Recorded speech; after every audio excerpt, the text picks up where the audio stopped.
Boost Club. Trop contente d'être de retour. Déborah, je te vois très contente aussi. On se retrouve, on s'est un peu moins vu ces temps, alors du coup, ça c'est cool. Très contente d'avoir la personne qui est en face de moi. Donc je vais pas... Maintenant, vous connaissez tout le concept, tout le blabla qu'il y a autour de ça. Je pense que je vous bassine assez, je vous bassinerai encore. Donc, je saute dans le vif du sujet parce que j'ai tellement de questions à te poser. Du coup, Kevin, je te laisse te présenter. Tout d'abord, merci pour l'invitation. Mais avec plaisir. C'est un plaisir d'être là. Kevin, alias K-Swiss sur les réseaux sociaux. Ouais. Je n'ai toujours une petite backstory pour savoir. Oui, j'aimerais bien. C'est parce que je suis parti vivre aux États-Unis quand j'avais 19-20 ans. Ah, ok. Et je me suis installé à New York pendant plusieurs années. Et c'était le nickname qu'on m'a donné. K de Kevin et Swiss parce que Switzerland. Donc les gars m'appelaient K-Swiss. Et j'ai commencé sur les réseaux sociaux quand je vivais à New York, justement, en 2013-2014. Et voilà, et j'ai commencé tout simplement, je ne savais pas quoi mettre. J'ai dit, bon, je vais mettre K-Swiss et _fit. Et depuis, j'ai toujours gardé ce nom-là. Donc voilà, mon métier, c'est coach sportif, préparateur physique. Je suis également formateur. Aujourd'hui, je forme d'autres professionnels du sport et de la santé. J'entraîne la population générale et des athlètes de haut niveau également. Ouais, mais c'est bien. C'est pour ça que j'ai fait une intro hyper short. Normalement, bon, au début, les gens ils devaient comprendre un peu mon concept, donc c'était un peu plus long. Mais maintenant, comme j'ai dit, je pense que c'est bon. Et puis, j'ai pas envie de faire tout un blabla. Je me suis dit, j'ai juste envie que tu te présentes puis d'apprendre à te connaître comme ça parce qu'on s'était jamais vu. Moi, je te connais aussi des réseaux sociaux. Et puis, comme je t'ai dit, j'adore ton contenu. Je trouvais que c'était intéressant, que tu étais une super personne, surtout pour venir parler et parler des problématiques aussi, je trouvais ça bien, d'être pas gêné, d'être franc, et voilà. J'ai pas la langue dans ma poche, c'est ça. Mais c'est ça qu'on adore. Puis comme on l'a dit, de toute façon sur les podcasts, on peut dire tout et n'importe quoi, donc voilà. Et j'avais pas envie de trop te poser de questions pour vraiment te découvrir. Donc j'étais intriguée de ton nom, d'où il venait. Exact. Et puis c'est trop cool en fait. Ouais, c'est ça. C'est mon bagage que j'en porte depuis toujours. J'ai toujours cette nostalgie un peu new-yorkaise. On adore. Donc voilà, je suis revenu ici à la base pour ouvrir un business en fait. Ok. Pour ouvrir une salle de sport avec un ancien associé. C'est pour ça que j'ai quitté New York. C'était à la base, je devais venir juste pour l'aider. Ouais. Et pour finir, je suis venu m'installer parce que les affaires ont pris, etc. On a décidé de s'associer et depuis, je suis là. T'as toujours fait du sport ? Toujours fait du sport. Comment ça se fait que tu t'es aiguillé en coach sportif, c'est ça le... Ok, alors c'est marrant que tu poses cette question parce qu'à la base... Parce que je ne sais pas non plus. Effectivement, on est là pour se connaître aussi. Non, à la base, j'étais réticent à l'idée de faire coach sportif. Moi, j'étais athlète, j'ai toujours fait du sport, principalement dans les sports de combat. J'ai fait du sport de combat depuis aussi longtemps que je m'en rappelle.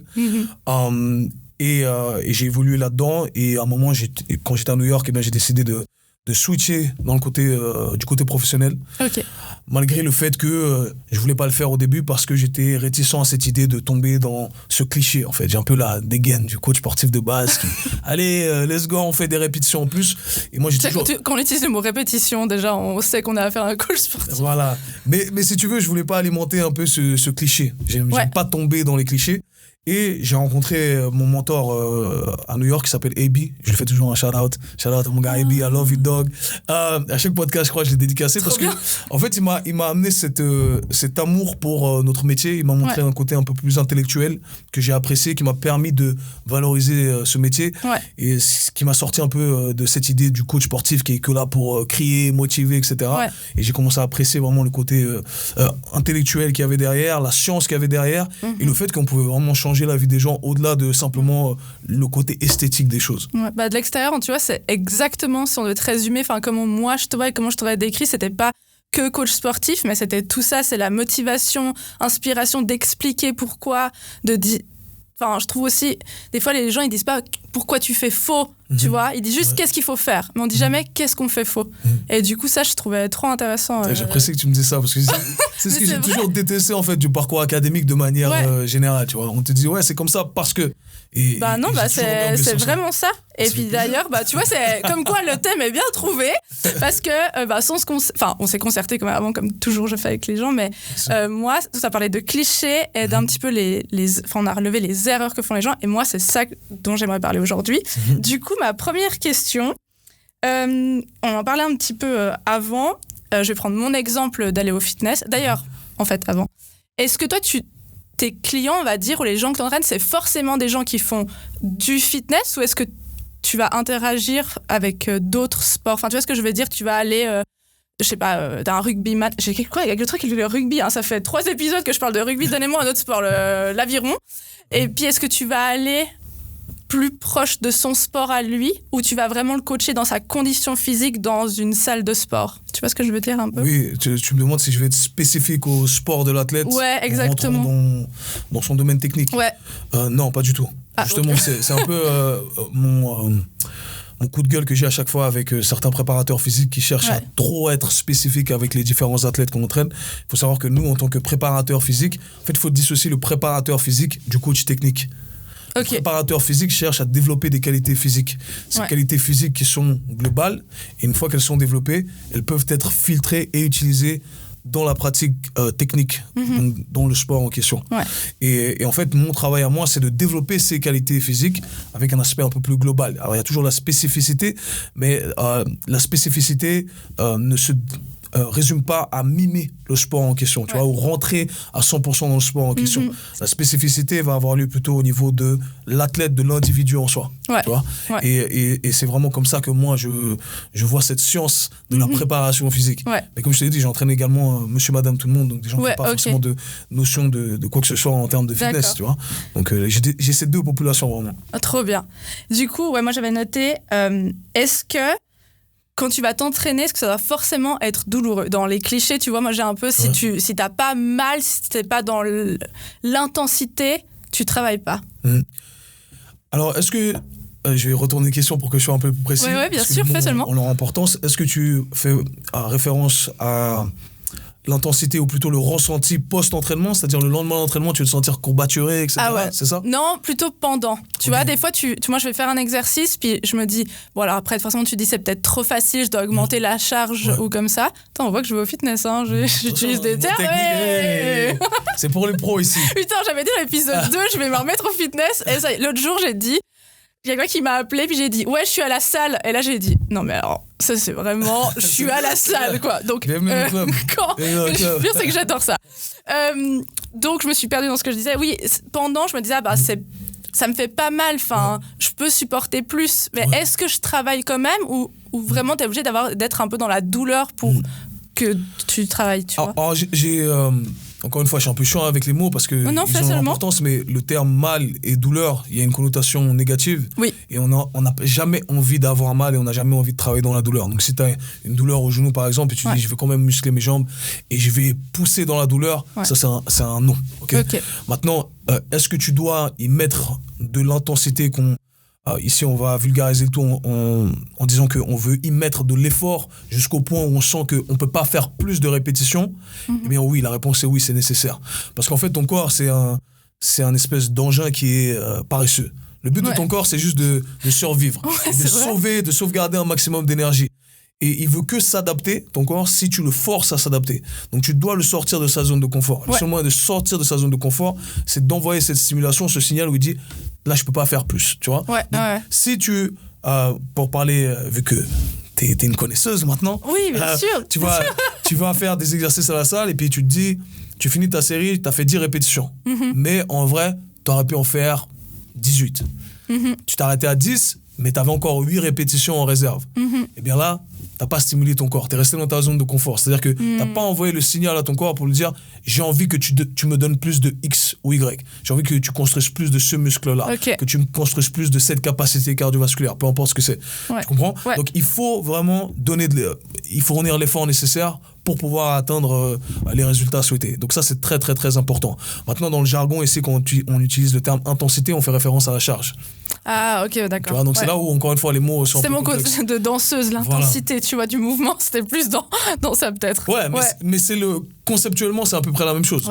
Tu vois, donc si tu mets de l'intensité quand tu danses, j'imagine en danse, c'est juste que tu produis une force énorme qui pousse en fait ton corps à aller plus dans une direction ou dans l'autre direction. C'est exactement la même chose ici.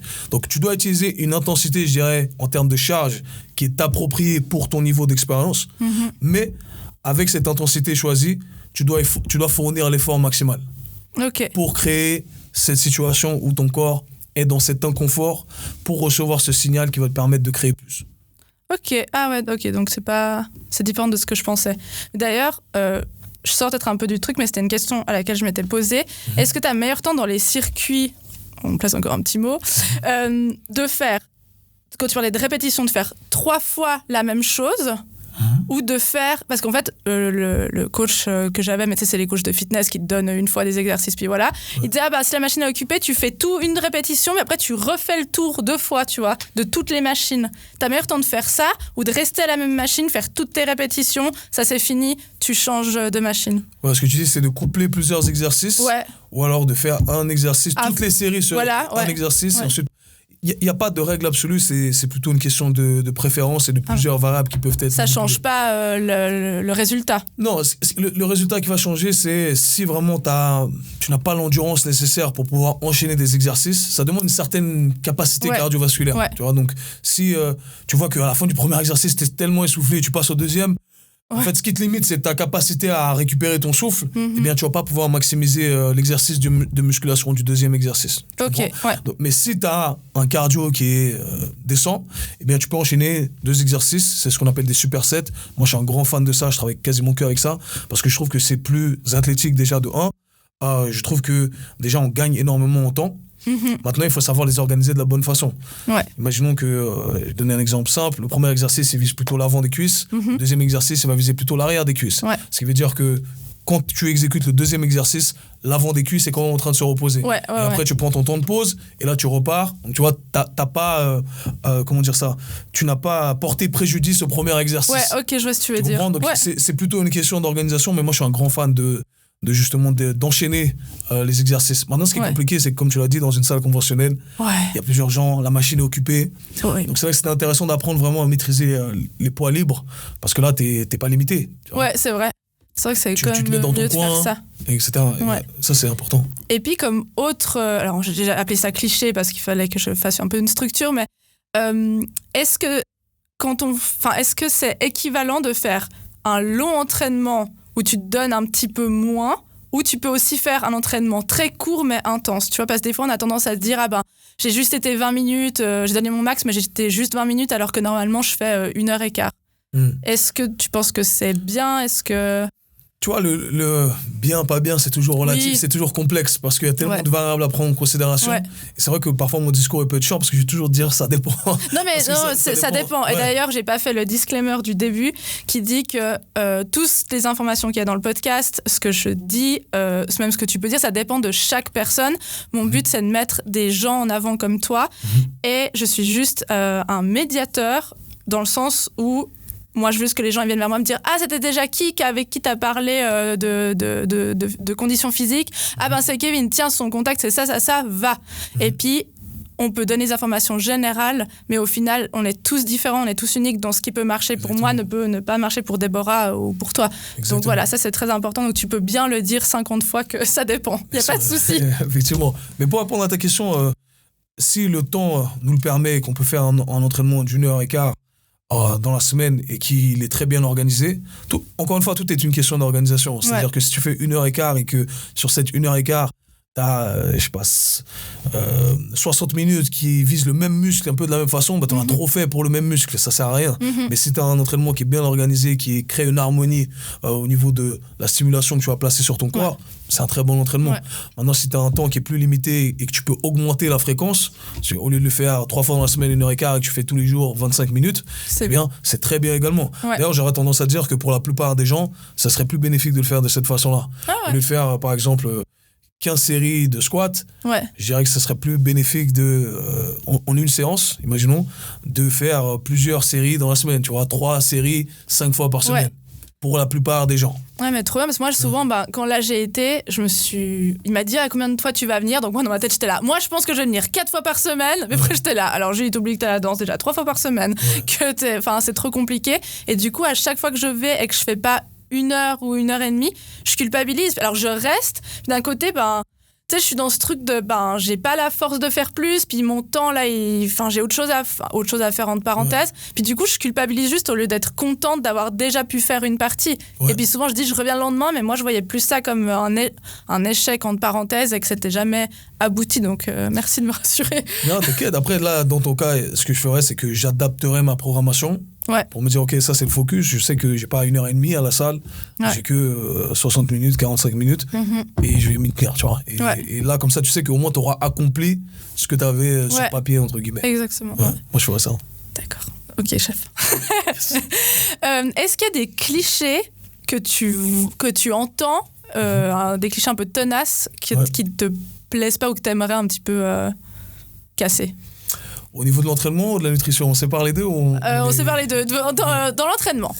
Dans l'entraînement, le classique, c'est de juger un entraînement sur la quantité de transpiration qui a été fournie durant l'effort. C'était une de mes questions que j'ai skippées.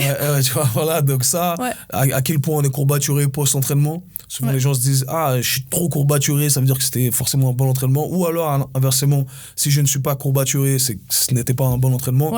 Alors que c'est beaucoup plus complexe que ça. J'aurais tendance à dire que c'est OK d'être un peu courbaturé. Mais si on est trop courbaturé, c'est qu'on en a sûrement trop fait. J'aime bien utiliser la métaphore du soleil. Quand tu veux bronzer, si tu vois le soleil, tu dis c'est la première fois que tu vois le soleil et tu mets l'huile, etc. Vrai, c'est si pareil. Et puis, au final, tu te brûles. Et ce qui veut dire que durant les prochaines semaines, tu vas pas pouvoir bronzer. Au contraire, ta peau, tu vas revenir à ton état initial. Pendant tous ceux qui se sont exposés que 15-20 minutes au soleil, sur les 2 semaines qui ont suivi, ont réussi à atteindre leur objectif de bronzage. Tu comprends ? C'est exactement la même chose. En fait, si tu mets trop d'intensité et que tu es trop courbaturé et que tu as créé tous ces dégâts, au final, ton corps, toute l'énergie que ton corps va te demander, ensuite, il va l'utiliser pour réparer ces dégâts. Au lieu de l'utiliser pour créer plus. Donc, c'est ça la science de l'entraînement, c'est de savoir placer la bonne stimulation, le bon dosage au final, pour que l'énergie qui va être utilisée par ton corps fournissent plus de ce que tu souhaites, plus de muscles, plus d'endurance, peu importe ce que c'est. Ça a du sens. Autrement, ton corps va juste se combattre pour revenir à sa base de référence. Donc ça, c'est un truc auquel il faut faire attention et je pense que c'est un des clichés les plus tenaces à l'heure actuelle dans complètement. Complètement, parce que c'est un peu ce que des fois j'ai vécu aussi, où comme moi, je déteste la course à pied. Ça, c'est vraiment, il y a 3 choses que je déteste, je crois, dans la vie, c'est les montées. Genre, mon père, il fait toujours beaucoup de trek, et ça m'a traumatisé. Je déteste marcher en montée. Mais t'es à Lausanne, non? Mais non, j'habite à Vevey, c'est là. D'ailleurs, j'allais dire le petit chef. Lausanne, là. C'est quoi, Lausanne? Du coup, tu dois aimer les montées, alors. Je déteste les montées, je déteste faire la planche. J'ai aucun mental pour ça. Mais zéro. On commence, je suis déjà en train de me dire, de toute façon, je vais lâcher, ça me saoule. Mais ça, c'est important, tu vois. Peut-être c'est un cliché aussi important à mentionner, c'est que l'entraînement n'est pas une punition. Et c'est important c'est OK de parfois faire des trucs qu'on n'aime pas, mais tu dois prendre en considération l'appréciation de l'entraînement. Moi, en tant que coach, c'est un truc que je demande. Une des premières questions quand j'ai fait une interview avec un premier client, eh bien, c'est est-ce que tu avais un coach par le passé? Qu'est-ce que tu faisais? OK, qu'est-ce que tu aimais bien? Qu'est-ce que tu n'aimais pas? Et je sais direct que si le gars il me dit je détestais faire ça, je vais pas lui mettre la planche, tu vois. Donc, Valentin Lambert, avec qui je prends des cours de danse. Loïc, avec qui je prends des cours de danse. Je n'aime pas faire la planche. Arrêtez de me faire. Après, bien entendu, ce que je veux dire, c'est qu'on peut trouver des moyens d'inclure du travail de gainage d'une autre façon éventuellement. Mais je pense que c'est important, en tout cas, moi, en tant que professionnel, d'instaurer cette bonne relation avec l'exercice. Et pas de se dire simplement l'exercice c'est une punition. C'est un truc que tu apprécies, c'est un truc qui te fait du bien. Quand mes clients sortent principalement la population générale, si t'es un athlète de haut niveau, une athlète de haut niveau, OK, on doit faire des trucs qu'on n'aime pas. Bien sûr, Maintenant, si tu fais ça pour ton bien-être général, il n'y a pas d'exercice obligatoire. Ça, c'est un truc que je me tue à dire. Et même pour les athlètes de haut niveau, il n'y a pas d'exercice obligatoire. On peut toujours trouver un exercice qui nous correspond plus, de par nos capacités, nos limitations articulaires et notre appréciation également. Et ça, c'est important à prendre en considération. Tu vois, même le cardio, il y en a plein, dont moi, c'est chiant. Parfois, rester que sur une machine. Ah ouais, moi, je m'emmerde au bout de tout ça. Et moi, je recommande à tout le monde, choisissez un truc que vous aimez faire. Je m'en fous si c'est de la danse, si c'est de la boxe. Faites un truc que vous kiffez faire. Parce que c'est mieux que de ne rien faire, de un. Bien sûr. Et c'est mieux que de faire un truc que tu détestes, que tu ne vas pas soutenir sur le long terme. Tu vois? Parce que l'adhérence, c'est le facteur numéro 1 de ton succès. Bien sûr. Tu peux pousser un truc à fond sur 1 mois, 2 mois. Mais si tu arrêtes pendant les 12 prochains mois, tu vas pas avoir de résultats. Et malheureusement, c'est pour ça que la plupart des gens n'ont pas de résultats. Parce qu'ils développent une mauvaise relation avec l'exercice. De par cette mauvaise compréhension, en se disant, en fait, l'exercice, c'est qu'une punition. Non, c'est un truc que je peux aimer éventuellement si j'arrive à réorganiser le tout de la meilleure des façons. Et c'est ce qui fait que sur le long terme, tu arrives vraiment à atteindre tes résultats, qu'ils soient esthétiques, de performance ou autres. Ça, c'est très important. D'être constant. Il y a que ça, en fait. Tu vois, on nous a mis dans notre tête, peut-être que c'est un autre cliché, qu'on pouvait changer de corps drastiquement du jour au lendemain. Et en fait, non, ça prend du temps, ça prend des années. On peut entamer une recomposition rapide pour nous donner cet élan, si tu veux. Et je suis pour. La littérature nous dit également que c'est intéressant de le faire. Mais après, il faut savoir organiser le tout pour avoir cette vision sur le long terme. Et au final, tous ceux qui ont cette vision sur le long terme sont ceux qui réussissent. Et les autres, au final, se retrouvent dans cette boucle infernale où tu fais un pas en avant, un pas en arrière, un pas en avant, un pas en arrière. Au final, tu restes au même endroit. Quand tu parlais avant de... Bon, je crois que je t'en parlais juste hors micro. Du coup, ça veut pas spécialement dire si tu vas à la salle et puis que t'as pas transpiré, que t'es pas en nage et au bout de ta vie, ça veut quand même dire que t'as bien travaillé. Enfin, tu peux quand même avoir bien travaillé. Bien sûr. En tout cas, ce n'est pas un facteur déterminant le succès de ta séance. Ça, c'est un peu le cliché que j'entendais aussi, les gens dans les vestiaires qui étaient là, putain, moi, j'ai pas du tout transpiré aujourd'hui, ça veut dire que j'ai pas travaillé. Mais non, c'est pas forcément. Et puis, c'est très individuel, il y a des gens qui transpirent très vite. Oui, en plus de ça. Donc, et ça va dépendre du type d'entraînement que tu fais, ce que tu cherches à développer à travers ton entraînement. Des entraînements qui forcément vont te faire transpirer un peu plus. Si tu fais du cardio et que tu bouges beaucoup, oui, bien sûr, tu vas transpirer. Si tu fais du travail de force, tu vas pas transpirer du tout, mais tu vas devenir plus fort, plus forte. Donc, encore une fois, c'était exactement ça qui m'est arrivé. C'est que normalement, je faisais du cardio. Et puis là, justement, on a changé, donc j'ai plus fait des machines ou des poids. Puis je me regardais, mais je voyais tous ces gens en nage. Mais c'est vrai qu'en plus, je regardais ceux qui faisaient l'elliptique et les trucs. Je me suis dit, mais Julie, t'as fait n'importe quoi comme entraînement. Mais en fait, pas forcément, encore une fois, et ça va dépendre de ce que tu apprécies, de l'énergie que tu as quand tu fais l'entraînement. Il y a des gens qui préfèrent pas transpirer, qui prennent des plus longs temps de pause. Il y a pas de règle absolue. C'est ça qui est bien dans le fitness, qu'il n'y a pas de règle absolue. Et quand tu es un professionnel, ou du moins j'estime que les professionnels devraient faire ça, devraient savoir s'adapter. Moi, j'ai plusieurs clients dans la journée et je vais pas les entraîner de la même façon. Parce qu'ils ont des personnalités différentes. Donc je dois savoir m'adapter à chacune de ces personnalités. Il y a des clientes qui aiment, par exemple, enchaîner les exercices. Donc je dois trouver un moyen, si tu veux, d'allier ce dont elles ont besoin et ce dont elles ont envie. Et c'est ça, en fait, la science de l'entraînement. Mais franchement, voilà, je crois que cette phrase, je pourrais la sortir à chaque fois. J'ai fait ce podcast pour ça. Tu vois, là, ce que tu m'as dit, il faut aimer tes exercices. En fait, moi, il y a des trucs que je fais que j'aime pas. Et en fait, il faut juste... Oh non, c'est OK. Alors, il y a des trucs qu'il faut que je fasse, je suis obligée. Mais en fait, je peux peut-être essayer aussi de m'intéresser à d'autres exercices qui ont le même résultat. C'est ça. Donc, en fait, faut juste que tu te dises qu'il n'y a pas d'exercice obligatoire. Ça, c'est la règle de base. C'est un discours qu'on entend rarement. J'adore. Pas d'exercice obligatoire. Finis la planche pour toi, je le vois dans tes yeux. Là. Putain, t'as vu? Je suis trop contente. Non, mais tu sais quoi? En plus, je me suis un peu forcée là. Merci Loïc et Valentin, parce que les deux personnes avec qui je danse le plus, ils adorent. Je sais pas pourquoi ils adorent faire ça. Déborah, t'es consciente aussi de ça. Et maintenant, je crois que je deviens un peu plus balèze. L'autre jour, je donnais mon cours et je tenais hyper bien. Et tu sais, tu galères, puis. On en parlait d'ailleurs avec Loïc l'autre jour, puis on disait, il y a tout d'un coup un moment, t'as tellement travaillé dans t'as fait un focus sur quelque chose, tu vois pas les résultats, tu vois pas, et tout d'un coup un jour, ça arrive, puis t'es là. C'est comme ça. Donc je crois que j'aime un petit peu la planche. C'est bien. Peut-être il faut la garder de temps en temps. Faut cycler, ce qui est important, c'est de cycler le tout. Tu vois. C'est-à-dire pas garder... d'où l'importance d'avoir une structure et un programme. C'est que tu vas faire un entraînement sur un certain temps, sur un mois, ensuite tu vas cycler le tout, c'est-à-dire le prochain mois c'est un entraînement qui est légèrement différent. Tu vois, c'est important en fait ton corps s'adapte au bout d'un moment, t'es obligé de lui donner une nouvelle stimulation. C'est comme si je t'apprenais, je sais pas, 2 mots en japonais, j'utilise toujours les mêmes métaphores. Au bout d'un mois tu les as les 2 mots, donc je dois t'apprendre 2 nouveaux mots. Et c'est comme ça qu'au final, t'apprends le japonais. Mais ouais, mais ça aussi... On ne parle pas le japonais parce que... Tu sais quoi les 2 mots japonais du coup? Non, mais hyper... ça aussi, je pense, ça fait partie du fait que tu te lasses moins des exercices, puis que tu peux te diversifier, puis t'es plus intéressé. Tu vois, moi, tous mes clients, on travaille sur des cycles à chaque fois. Et moi, je recommande toujours des cycles de 3 à 4 semaines. Et mes clients, ils sont super excités parce qu'il y a un modèle de progression... au sein même de cette phase d'entraînement. Ce qui veut dire que les clients savent, OK, semaine 1, c'est ça. Semaine 2, on fait ça. Semaine 2, on doit faire un peu mieux que semaine 1. Semaine 3, c'est là où on envoie tout parce qu'après, on change d'entraînement. Donc, ils savent, là, c'est semaine 3, let's go. Ils sont contents de venir à la salle. Et Kev, là, let's go, semaine 3, je sais que ça va être dur, mais je suis excité de finir ce bloc d'entraînement. Et après, la prochaine phase, du coup, ouais. Eh bien, on redécouvre, en fait. Ouais, okay. Tu vois, l'agencement des exercices. Et en fait, c'est ce qui fait que tu progresses toute l'année. Parce que ton corps, tu lui as jamais laissé l'occasion de se reposer sur ses acquis. En fait, ça fait tellement de sens quand tu le dis. Puis moi, je me revois là avec mon petit programme que je fais déjà depuis 2 mois, tu sais. Et puis que j'allais continuer éternum. Eh ben, c'est pour ça que ça, c'est un gros problème, peut-être un cliché, de croire qu'on peut aller à la salle et continuellement faire les mêmes trucs en espérant des résultats. Ce qui t'a amené du point A au point B ne t'amènera pas du point B au point C. Ouais, purée. On s'endormira moins bête.